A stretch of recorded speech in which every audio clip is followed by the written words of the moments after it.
Hai guys, ketemu lagi sama kita. Aku Nurul dan aku Ingrid. Nah, kali ini kita lagi ada di Taman Sari, Yogyakarta. Taman Sari adalah situs bekas taman atau kebun keraton Yogyakarta. Awalnya Taman Sari memiliki luas 10 hektar dan 57 bangunan. Nah, konon katanya Taman Sari ini bekas keraton lama dan didirikan oleh Susuhan Pakubuwono II dan juga dijadikan sebagai tempat istirahat kereta kuda.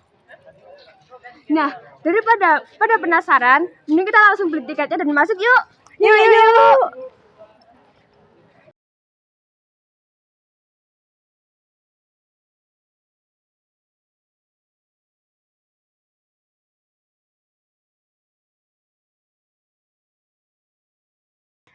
Nah, jadi sekarang kita udah ada di depan Taman Sari, Yogyakarta. Nah, sebelum kita masuk, kita akan mengundang tamu untuk jadi tour guide kita.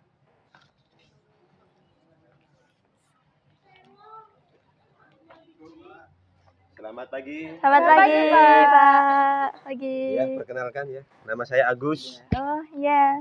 Ini dari SMK mana? SMK Negeri 3 Yogyakarta. Oke, ya. Jadi perkenalkan ya, nama saya Bapak Agus. Di sini saya bertugas sebagai tour guide ya untuk mendampingi para wisata yang hendak berkunjung ke Taman Sari. Tapi sebelum kita masuk, mohon izin Kak, apakah sudah beli tiket? Sudah. Oke, ya. Sekarang untuk tiket Taman Sari kita buat konsep dengan berbentuk gelang ya, dengan nominal hanya sebesar Rp5.000 untuk wisatawan domestik. Kemudian untuk wisatawan mancanegara akan dikenakan tiket sebesar Rp15.000. Boleh Bapak izin bantu kenakan gelangnya? Boleh, Pak. Oke, permisi ya. Iya. Bapak tunggu.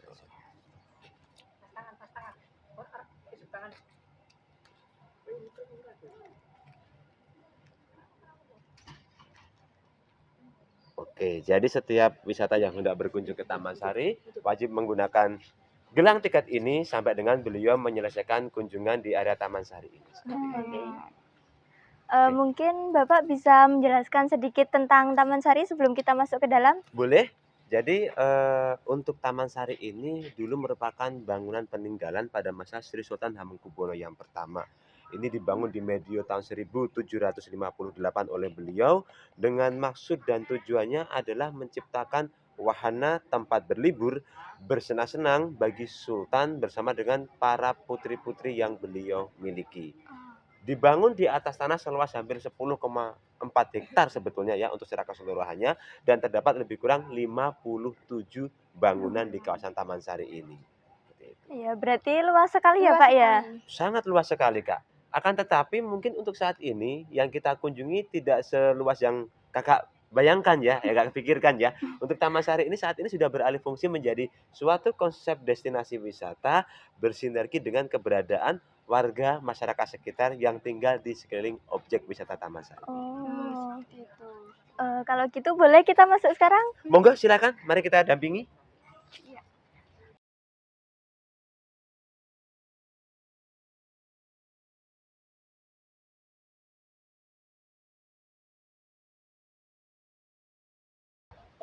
Nah, oke ya Kakak ya, kita sekarang sampai di lokasi yang pertama untuk kawasan objek pesanggrahan Taman Sari ini yang kita kenal dengan nama area Gedong Sekawan. Oh, Gedong Sekawan.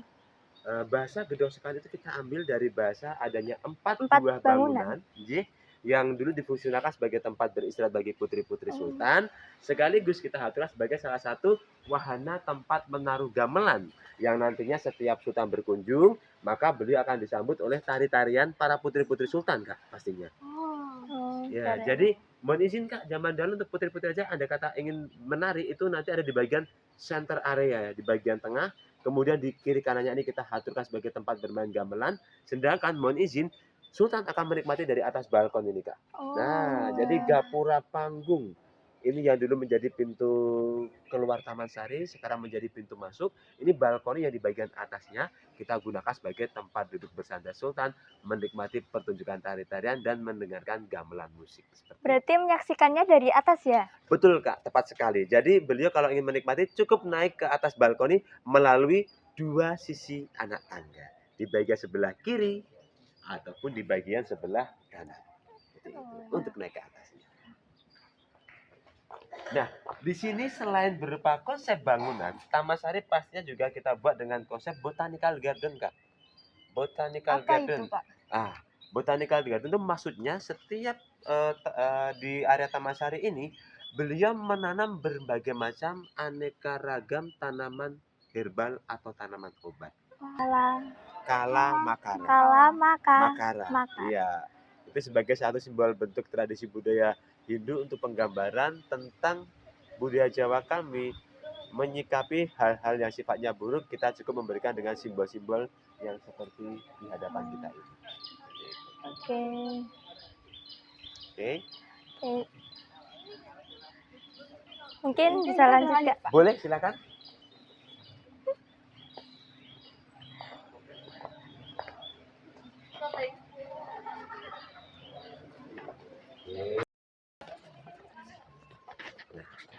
Jadi nanti untuk beberapa buah lokasi itu ada yang lokasinya itu mungkin terbuka secara umum, ada pula yang lokasinya itu memang kondisionalnya terpisah dari lokasi yang lainnya. Nah, kita bergeser ke sebelah sini, Kak.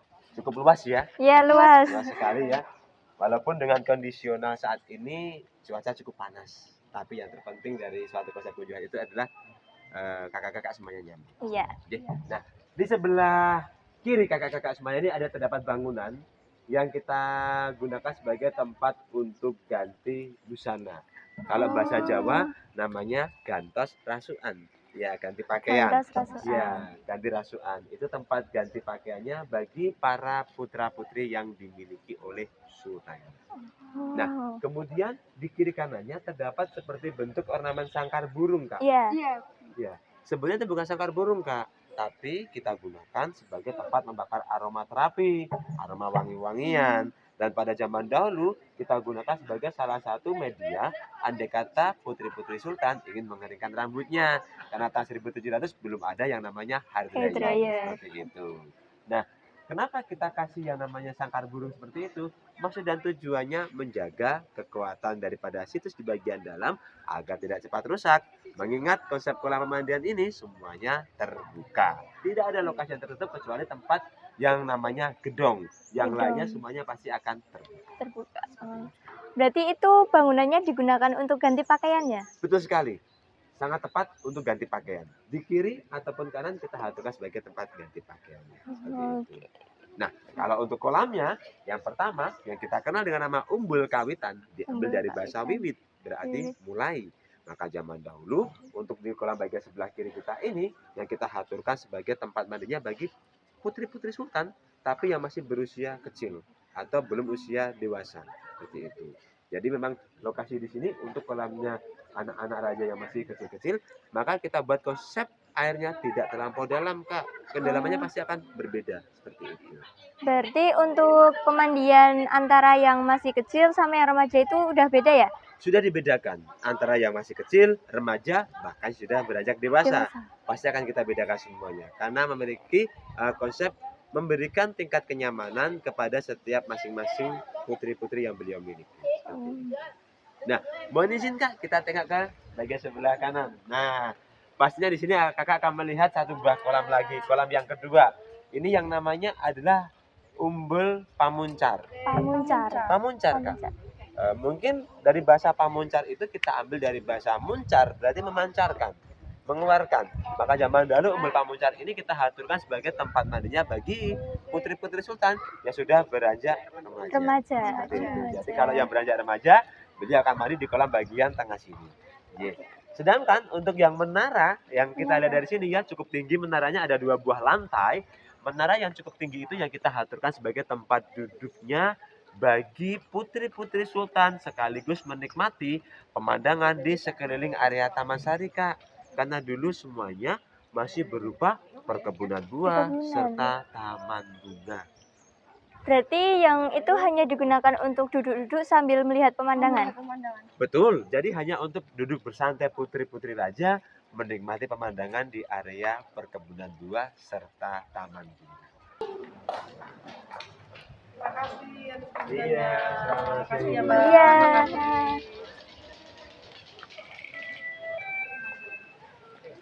Nah, ini ya Kak ya, yang tadi Bapak sampaikan kepada kakak-kakak semuanya, kita sampai ke lokasi gerbang utama Gerbang Taman Sari ya utama, Kak ya, iya.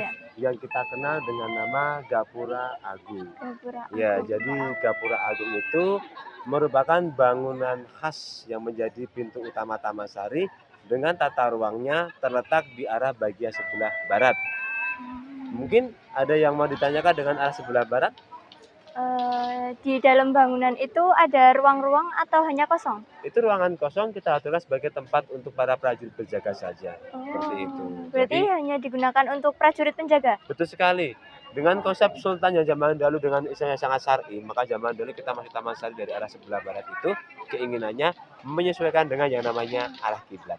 Jadi zaman dahulu kita masuk dari sebelah barat itu karena arah kiblatnya. Nah, bisa kita lihat untuk lebih dekat ke arah gapuranya, Kak? Mari. Ya. Oke.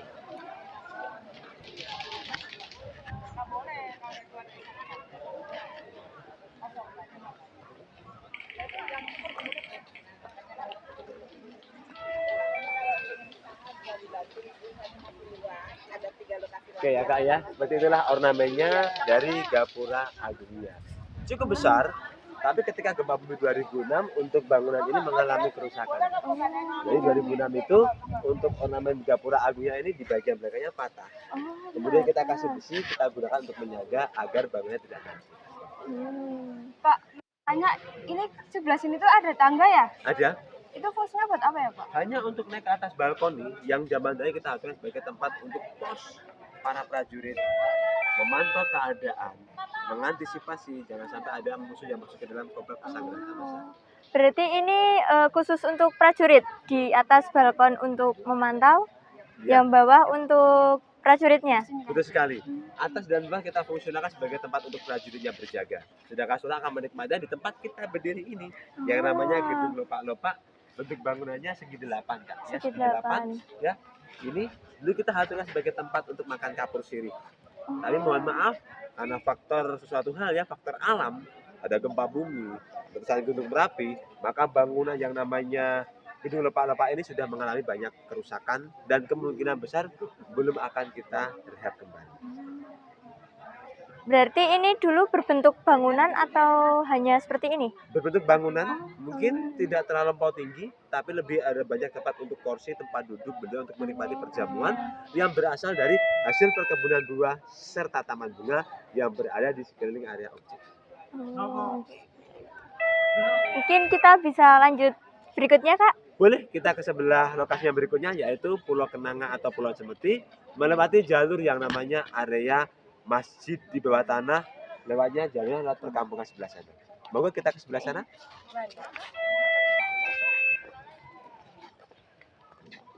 Kita keluar out dulu ya soalnya. Iya.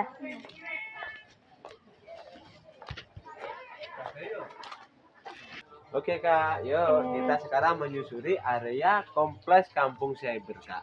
Jadi yang tadi sempat Bapak sampaikan, mulai ada kerajinan kaos lukis, kemudian banyak beberapa warga masyarakat yang membuat berbagai bentuk pernak-pernik yang kita aturkan sebagai salah satu ciri khas objek wisata Taman Sari ini.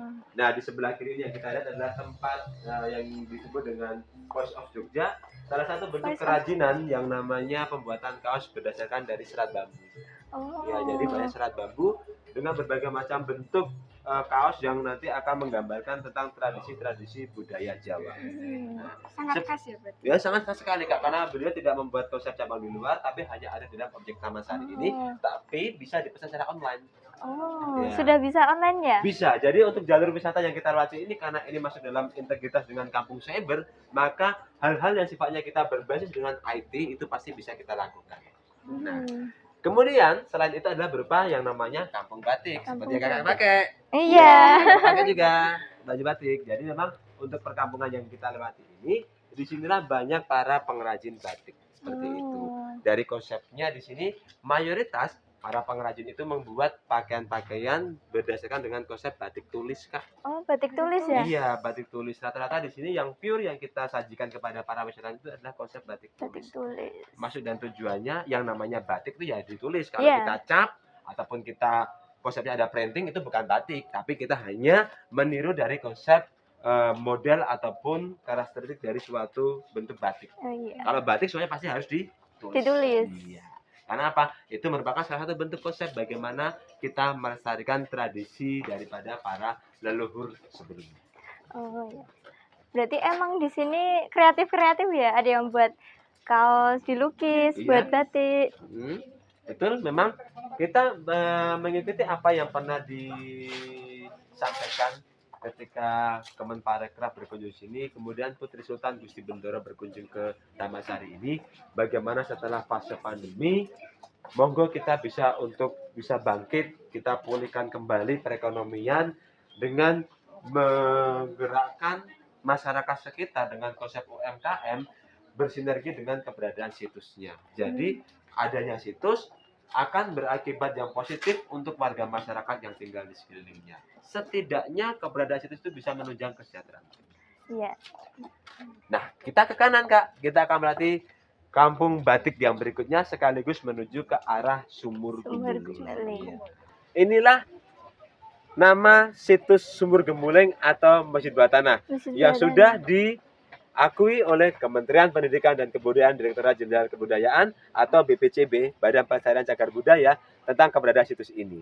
Nah, Sumur Gemuling atau Masjid Bawah Tanah tadi kenapa dibuat di bawah tanah? Itu pastinya banyak orang bertanya, kenapa tidak di atas tanah? Benar. Nah, satu yang pertama adalah bagaimana ketika pada masa Sultan membuat Masjid Bawah Tanah ini, pada masa tersebut masih banyak warga masyarakat yang memeluk agama bukan Islam. Jadi maksud dan tujuannya agar nantinya beliau untuk syiar ajaran agama Islamnya jauh lebih mengena kepada masyarakat. Itu poin yang pertama. Untuk poin yang kedua adalah bagaimana Sultan menciptakan tempat ibadah itu tanpa mengabaikan dari segi keamanan. Maka masjidnya dibuat di bawah tanah itu maksud dan tujuannya adalah agar ketika beribadah itu betul-betul bisa beribadah dengan khusyuk tanpa memikirkan tentang hal-hal yang nanti akan mengancam keselamatan beliau. Nah, yang ketiga pastinya selain sebagai sebuah masjid, Sumur Gemuling juga kita alokasikan sebagai tempat untuk persembunyian dan juga benteng pertahanan. Karena apa? Susah akses untuk mencarinya.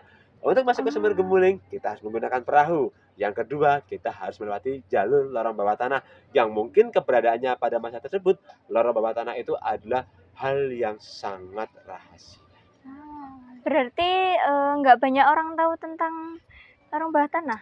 Pastinya, pada awal dibangun pasti itu semacam secret area, disembunyikan. Jadi dengan maksud dan tujuannya, selama Sultan berada di sini, betul-betul tingkat keamanannya sangat luar biasa. Ada yang mau ditanyakan lagi pada Bapak? Oke. Nah, kita akan masuk ke area yang berikutnya yaitu Pulau Kenanga, Kak. Tapi mohon maaf sekali lagi ya, Kak, pintunya cukup rendah. Iya. Jadi ada di kepala. Dan selama kita berkunjung ke Pulau Kenanga, banyak adik-adik kita yang setiap harinya memberikan pertunjukan seni musik untuk menghibur para wisata yang berkunjung ke Taman Sari. Setiap hari ya? Setiap hari, Kak. Terutama kalau di Sabtu Minggu pasti banyak orang yang akan melihat pertunjukan seni musik mereka. Iya. Cus, kita masuk. Cus. Ada di kepala.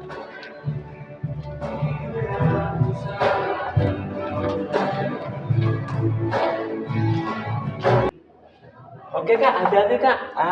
Kepalanya pintunya rendah. Oke, hati-hati kepala. Nah, kita sudah keluar dari lokasi Taman Sari, Kak. Tapi ini belum di fase akhir. Kita baru menyelesaikan dari mulai area kolam pemandian, masuk ke dalam area Pulau Kenanga, melewati area Sumur Gemuling dan juga area Pulau Panembung atau terowongan bawah tanah. Nah, dari lepas terowongan bawah tanah kita akan menuju ke lokasi yang paling akhir, yaitu area Dermaga Ponggangan. Dermaga Ponggangan, Kak. Karena apa? Sebetulnya di sebelah kiri kita ini yang dulunya berupa danau buatan, Kak. Jadi tembok panjang sampai ke paling ujung, itulah yang digunakan sebagai salah satu sarana membendung agar air danaunya tidak masuk ke dalam area perkebunan buah serta taman bunga. Jadi mungkin kalau konsepnya ini, bangunan ini menggabungkan antara konsep bangunan Jawa dengan bentuk bangunan seperti joglo, konsep tradisi dari Cina dengan banyak relief-relief yang ada, dan juga budaya Hindunya, serta dengan kekuatan bangunan gaya Eropa dengan pembentukan tembok yang cukup tebal. Jadi memang kalau secara keseluruhan, andai kata kita ukur ya, bisa mencapai lebih kurang 3.000 langkah kita menyaksikan seluruh objek Taman Sari. Hampir 1 kilo ya. Iya. Ya, jauh sekali ya. Berarti bangunan Taman Sari ini punya kolaborasi dengan budaya-budaya yang lain banyak banget ya? Betul. Jadi integritas dan juga ada akulturasi budaya dari berbagai kebudayaan yang ada itu kita wujudkan dengan bentuk bangunan pesanggrahan Taman Sari. Nah, hati-hati ya Kak ya, kepala. Oke, karena pintunya cukup rendah. Oke. Nah, oke. Kita akan memasuki fase yang terakhir ya Kak ya. Kita masuk ke dalam area dermaga Ponggangan. Itu yang menjadi destinasi terakhir kita berkunjung ke area pesanggrahan Taman Sari ini. Jadi dermaga Ponggangan itu merupakan pelabuhan, hati-hati kepala ya Kak ya. Iya. Pelabuhan yang terletak di sisi arah paling sebelah selatan dan mengarah ke arah sebelah timur untuk menambahkan perahu sultan ketika beliau selesai berkunjung ke arah Pulau Kenanga, tapi melewati jalur air. Nah, di sebelah kiri kakak inilah dermaga Pulau Ponggangan. Cuman mohon izin, saat ini sudah menjadi pemukiman bagi warga masyarakat secara keseluruhan. Karena perlu diketahui, untuk Taman Sari itu merupakan salah satunya objek wisata di dalam Jurung Beteng yang menggabungkan antara keberadaan situs sekaligus dengan pemukiman warga. Keren banget ya, ternyata Taman Sari itu punya banyak sejarah, punya banyak kolaborasi dengan budaya yang lainnya juga. Betul sekali. Mungkin di fase akhir ini ada yang mau disampaikan kepada Bapak? Makasih banget ya Pak, udah mau jadi tour guide kita, udah mau jelasin dari awal sampai akhir. Nggak mahal pembelajaran, murah hati, bapaknya juga seru. Ya, mau berbagi ilmu tentang bangunan Taman Sari yang sangat-sangat luas ini. Kami mengucapkan banyak terima kasih kepada Bapak. Iya, saya juga ucapkan terima kasih ya Kak ya atas kunjungannya ke Taman Sari. Mohon maaf kalau dalam pelayanan Bapak mungkin ada kata-kata yang kurang berkenan. Semoga informasi yang Bapak sampaikan kepada kakak-kakak semuanya itu sangat bermanfaat bagi kakak semuanya dan selalu menjadi pelestari pejuang pariwisata. Iya. Jadi, terima kasih atas kunjungannya. Bapak mohon diri. Semoga di lain kesempatan kita bisa bersilaturahmi lagi. Matur nuwun. Assalamualaikum. Terima kasih banyak Pak. Nah, itu dia perjalanan kita di Taman Sari hari ini. Kalau kalian penasaran, kalian bisa datang langsung ke Taman Sari. Thank you buat kalian semua yang udah ikutin kita dari awal sampai sekarang ini ya. Dan sampai jumpa di lain waktu. Bye!